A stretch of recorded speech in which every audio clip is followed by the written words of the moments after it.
Seniorji Slovenske demokratske stranke nasprotujemo tudi arhivskemu zakonu, ker menimo, da zapiranje arhive, ki se tičejo dejanj nekdanje države, ki je prespala že več kot pred 20 leti, v času sedanje združene in demokratične Evropske unije, kateri člani je tudi Slovenija, je nespodobno, nedemokratično in celo protiustavno dejanje, kar kaže na to, da še vedno delujejo nekatere vezi in centri nekdanje politične policije.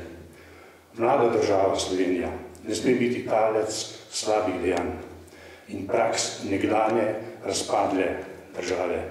Zato mora biti arhivi odprti in javno dostopni. V nasprotnem primeru se nam poraja sum, da se z zaprtim arhivom ščiti posameznike, ki so na javnih in političnih funkcijah in ki so bili pred več kot 20 leti vpeti v slaba dejanja nekdanje države. Zato pozivamo državljanke in državljane Republike Slovenije, da zavrnejo sramoten, nedemokratičen in protiustaven zakon. Posameznike, ki bi se pa radi skrivali za zaprtimi arhivi, pa pozivamo, da odstopijo iz svojih funkcij in nadaljujejo z mirnim življenjem običajnega državljana.